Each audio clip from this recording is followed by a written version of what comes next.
chỉ bay lệ vét ule với nia pro mà công đồng cho tắc bay gần này lệ ta không ai like te share te comment te mình lâu này sắc zel turin in không ai na karam deal anh ấy chuan mình subscribe lâu te pon không ai mình lâu subscribe zel turin in không ai na karam deal anh ấy tu này đâu ngay thẳng pusam chỉ bay lệ ole chỉ bay lệ alo mame in công đồng tem petrina tu na kan zo du te chumo khovel in lum le dan la hian eng huna nge tun huna hian kan nom te hi min silte ingai dan imu dan ya kan travek lawa kan sei ve anga adik vek lo thaya adik ti to kan thei boka chu wangin hun thua hian kan har hi ngai sia kan zoram Christian te huna kan har lo vai suanin apoi dona juda te po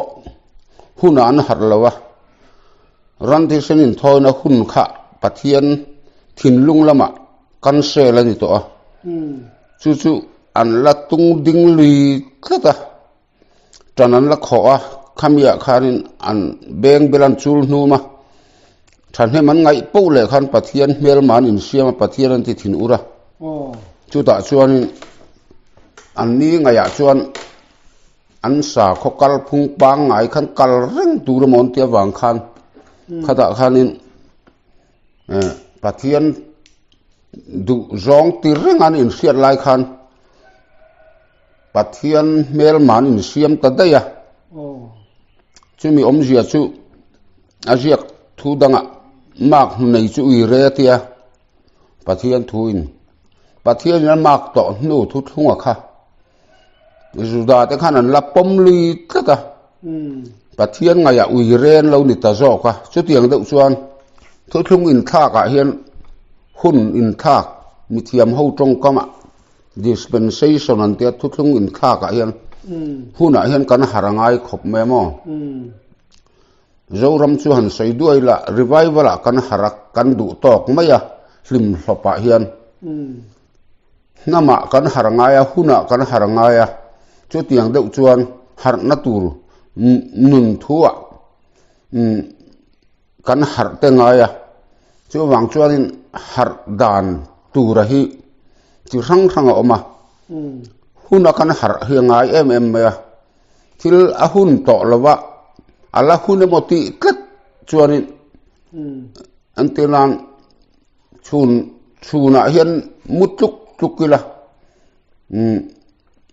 chu mut hun ta na pathian ruatan lewa chhun chu ma na tho hun te len le thil ti hun ani ta chu tiang deuh chuan hun hi hai a hla om khop me zoram Christian te hi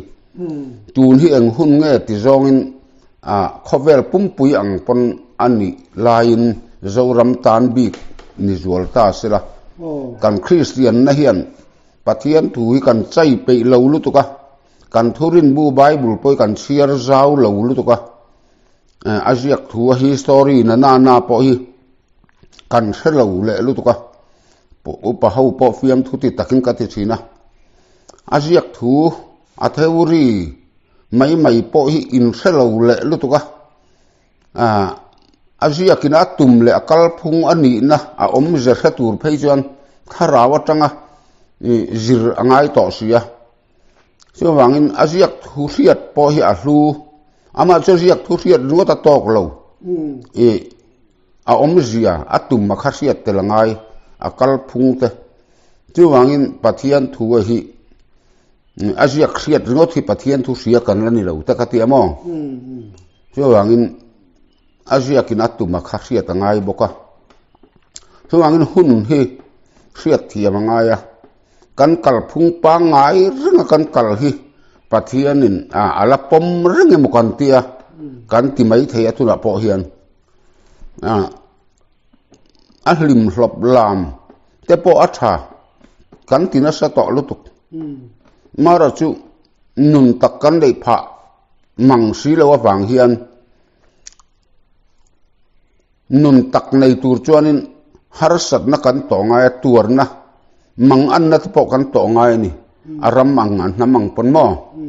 ami mala po kha tiang kha ani fo ani chu wang chuan Israel fa te po khu ani na taka chuan tun ma chuan an sa khokal phung te an mi mal nun te an rin om lovina an sual em khover nam sual an nia amara chu a pathian thun oi lo wang pathian nam than chun niang leisia pathian thun oi lo wang khanin an tuan na se em khover nam dang danga sala te ruai nan oma an re theilu tu kani har sat nan tok tam lu tu ka chu ta chuan an fin pha ta dik tak le rin om taka thil bultana chu tiang anga ram in rel bol na te po kha an lo ti thar le ta tu na khuan an ram pun ma son chak ta reng ani mizoram po hi ani da taka chuan tu na hian ro re na fela din theina tur tan chuan tuna kan ngai dan pa ngai ang riot ni lo hian so son angai hi kan sia ta ngai chu ti lo chuan in tuna kan zoram kalphung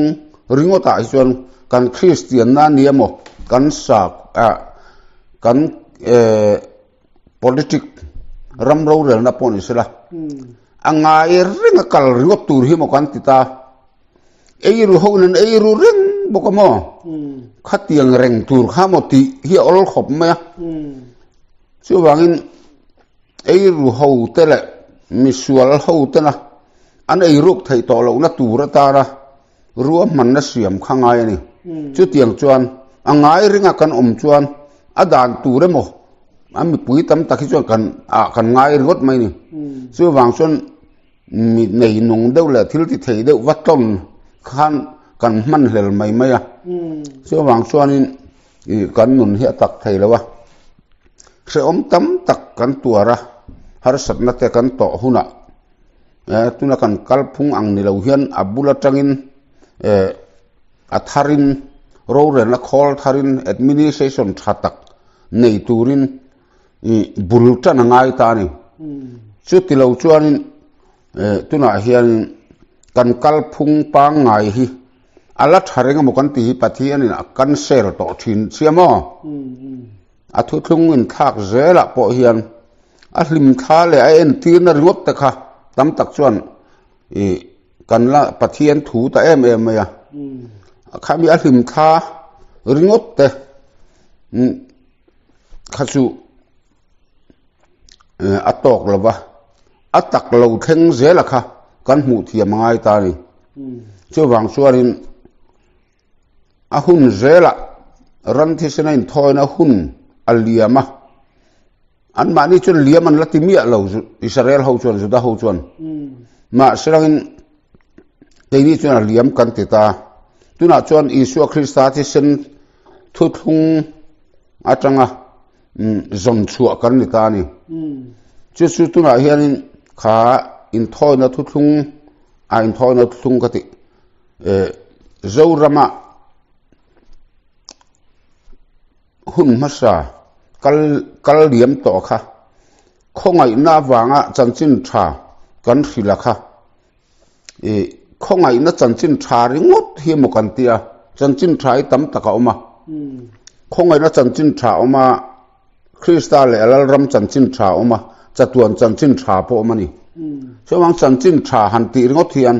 khongai na chanchin tha ringot hi chanchin thai mo kan tia en tinan khongai na hi chu khalera va mim le mana le va mim vel khani a thona pek a thona don ringot mai kha khongai na hunan ta ni amaro chu Jordan luyan kana kanan raman lu to no chura thon kham to lo an tho chuar ra an eive tak tak to ni chu kanan ramakha khoi zu le na tu long ram an sa lo an valu ta khoi zu le na tu long rama an siam ta zo kai chu tiang deuh chuan tuna hian khongai na khuna chuan a thon got ani ta ni a thon a thiam min chan tin na le min khongai awanga min chan dam na atana kan tana atuarna kan lom tok velani atuarna le lungai na le amwal pho na kalvaria hian kan top thupani chu kan in ti lung oi na nia amar chu hi chu kan top na turan lo kalvari pia lama khan thi na ne a tho le na num thar ro ka khan pathianin mi kai tho tum sia chu num thar nei tur chuan mo kan nun thar Krista chau lo chu nun kan nei lo wa chu mi ni si lo wan nun nei ve mo in ti hi ol khom mai a thu hla in oi tei riot kha kan du dan ania chu wang chuan a revival a te hian kan hlim hlopa kan kal ral na sal tuka chu wang in tuna hian hun bi thar thu thlung in thak zela hi kan riat thiam ngai lu tuka van po voi khat kala ting hing leang atia van ma sa ran ti sen in thoi na thu thlung vana kha pathian na ti top to khongai na chan chin tha vana kan oma chu po chu pathianin akan sel le mek to ni chu wang tu na van thu thlung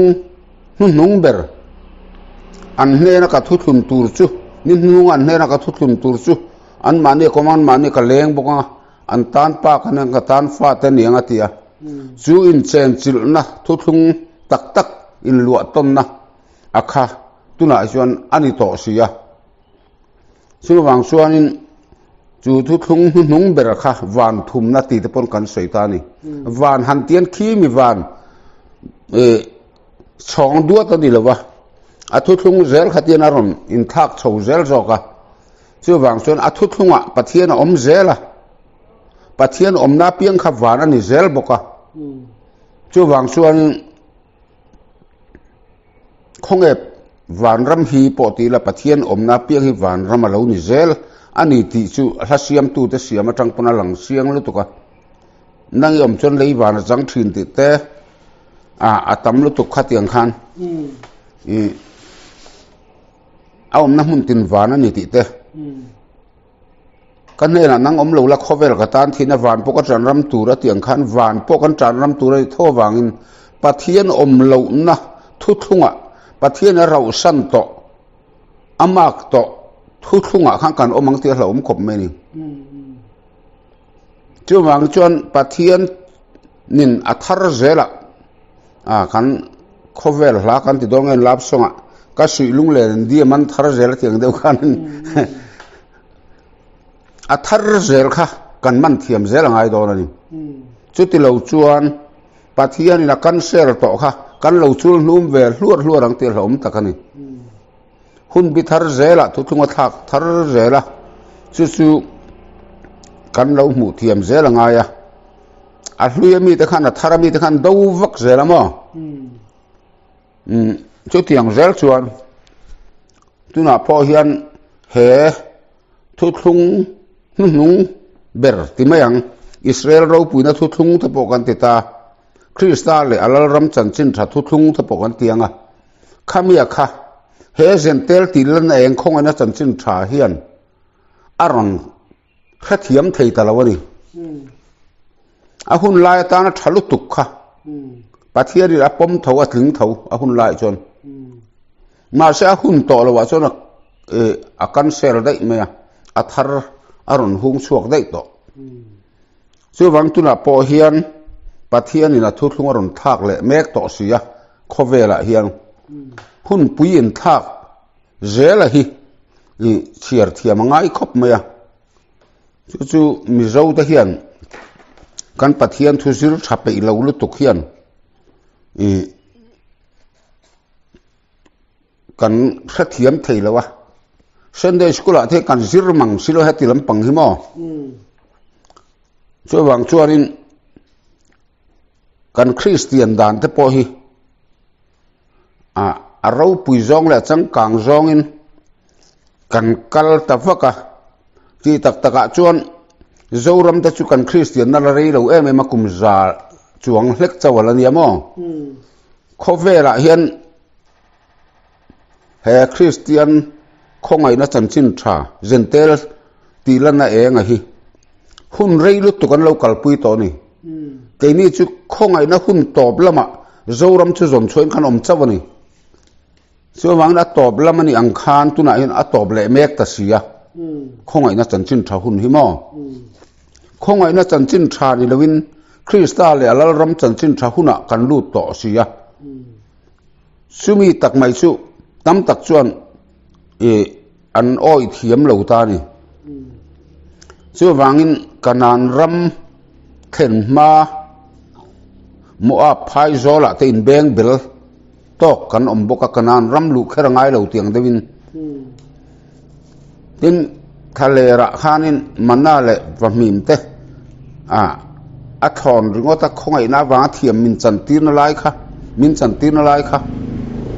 kan lo cho tak khuk to boka kha kha pathianin min ko na ni to lowa tuna chuan mani kut koi ngei ei ve to tura kanan ram tiam kanan zo ka kha ram tiam kanan Krista kha min loi lu puya lo tum ta sia chu ania wangin kha kanan thar Krista a chuan nun thar nein kan nam kan ram po hi min din chu atir pathian tu mani chu tiang chuan khovel pumpui po hi khatiang anga hun bi aron thak thina wangin athu thlunga thak theina tur tan khan hun bi ma sa han tran kan kho vak ng tia hlom khop me tam tak chuan angai reng kha kum khuwa ni ture mo kan ti tlat mai ni juda ta pon ran thi sen kha ni reng ture mon ti lai khan a hlim tha mai alo ni to sia tu na tan chuan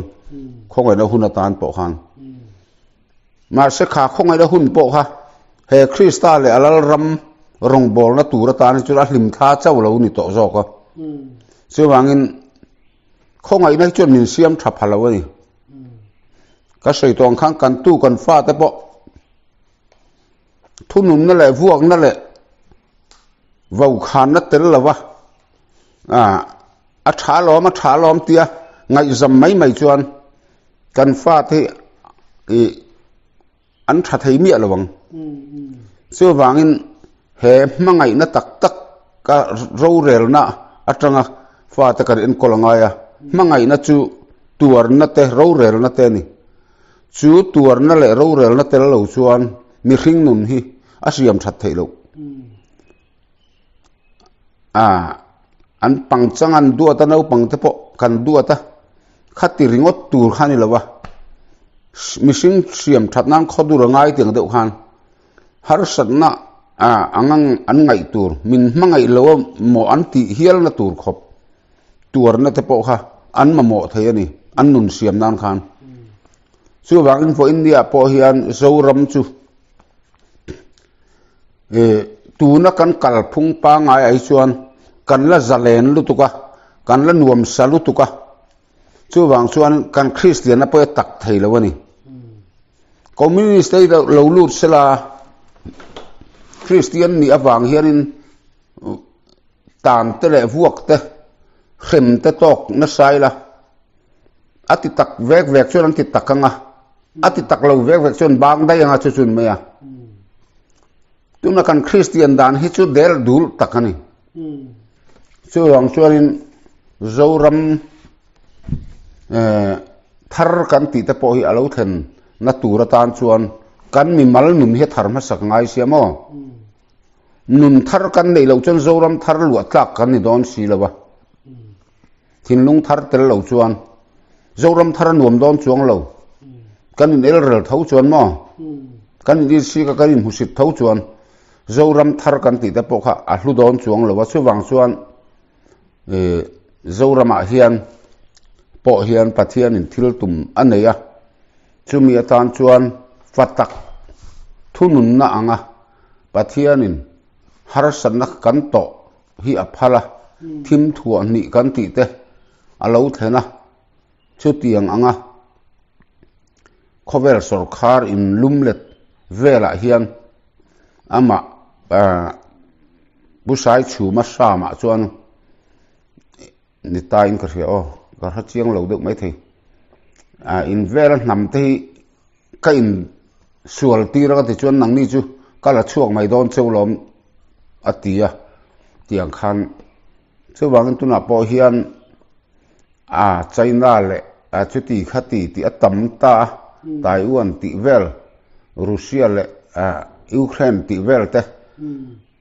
in hir ngau na na khatani khovel hi tuna hian chung anga chuan in pathian khamia soidang khan chu tiang chu ram kalak chu dan chu ni e at ti nge nge ni pusai chu ma khan chu wangin kha har satna buaina in dauna khan kan ram po hi min lak chu na tura tan khanin China ral lian ten tia then chuan thim thu ni ten tia heng te po hi a thleng lawang ti thei ta lo ni amara chu sei khen tum ngot chi pon lawa zol nei ten thil lo kat chu kan lo oi ani maya a khen hun turan chuan a thleng mai dora oi lo mai la a thleng tho do na chu wangin hun zela pathiana in puanga in puan dana ti danglam sia chu wang chuan tuna kan khovel hun ton me ka hi chu William Buta soyang chia kharita kharau thiang him telwa sa khuana Krista telo Christian na tia a chan chu kharau thiang him tel mi lo ma sera kan program anga kan committee thu chuak anga kan kal thei chuan lalpan min thuai tin kan sei lom chop tho to chu wang chuan in kharau thiang him tel mi lo ma sera kan program kan man thei phot chuan pathian suai na kan chang emo kan ti thina ni kan nun siam tha phalo kan ver ther na le kan pam ham na te po ti dang lam chuang lo khan mo ka vei bo ka wang ka sei to mai the khan sei non lenga tuna kan Christian dan hi chu pathian du dan an lo ta ni tin nam dang kan ti sa kho dang po hen min ngai nep khop ke ni ai chuan an rin om zok dei fo mai ni tin dan hi lek ko ani si lo chuan om rei rui ma sira man ani si lo chuan a hlu chuang lo tuna en dan thadeu de watamalom kha man ani lo sarkar hian mang du ra lo mang ngam lo nge ni pata po ni sirangin kong kal kong le in mun adal lawang an tia ni in mun te hi an hau vak to ni tura chona hawin pata mi a si lo khan heng tiang te hi ka thin lung ti om tu ne ke ma chon ka vei ania chu wang hun pui ron thak fel tak tu re hi chuan ka soyang khan i suwa lo pian khan pathian lama chuna in thak der to amar chu mi hring lama chuan heta Pentecost ni a khana ni dai a chu mi hnuwa kum som sari alo veya Jerusalem chut chiat khanin aron mile zual ta chawa chu wang chuan hun in thak dana hi thil in buk thua ania a in buk thua kha a in phi chat riai tuna hian voi le khata chat thut lawa thutlung kha voi le khata top thut lawa khami abang noi khala om zel ti khan amara chu atop phuna kha chon hun bit hlui kha chu anun nang thei to lo anun nang to lawa mal somin om to lawa chu wang chuan hriat thi ma sa lal sola pathian in a kalsana ram huai tharau a ko chunga lu ta tiang deuh khan chu ta china chuan lal sola po a che fu thei to lo heti hian ti la pathian a lom ma na ti khan pathian du zong ni a ringin in thoi na te hlan ve reng tho ma se pathian a lom to mi lo Davida hiak thi akha alalal chuang silo walan dan lama khan alalal chuang silo ma selangin pathian mit chu Davida lama futa tata tin training te pon ni ve ni ang su Davida kha in do zir na tur tan khan lal sola kha azir tir tu ang dewin ti khan ama tha tum khan ave tamai ni khan bir kual vera pu ka te afapa ang lawa khanin zomna thana khanin mangai tat boxe Davida kha chu tiang chuan tuna hianin ahun laya tara thalu tuk kha ahun ani to lo nuwa chuanin a tha to lo dam doi po thadeu po hi expire date ta chuanin a hlo to zok chu tiang deuh chuan tuna thuthung in thlaka po in hun in thlaka hian kan harangai hun bithar loading me ka hi muthiam lovin sathiam lovin kan do dalani chuan pathian do kan ni ngal don ama pathian khani lo pola te po khani thoka sola nga ne miti du da ti khan sola khan isu khati du da phalo ati du da velo isu le azirtir te ati du da khan isu ti du da ni mai ni kamite ber te chungan ti chuka chunga tin ni atiang khan tuna po hianin pathian tara thanem kan ngai na te hian pathian mi te kan ti du da alo ni theni tuna kan sa khuana kal phunga ngat phei chuan Christian theu ring tu theu Paul ti dan le biak dan pathian nain kan in Christian siaka zoram ngat phei chu Ephraim an mai chama ti punga chu athil ti sual namai ani tiang deuh khan Ephraim nam kan ni kan ti ta sa boka mai cham te atam lu tu kamo pathian lal mai cham keima ni kan ni na tura tan hian apoimo ber phot ani hemi Paul mai chama I chuanin denomination mai cham te a oma thuthung mai cham te po mamo mai cham thrang omani chu wangin heng zong hi a pai thak veka kan mi mal tin nuna hian aman alal na thuthung ron tin na turin Krista le alal na ram kan lo ni na turin tun huna I chuan pathianin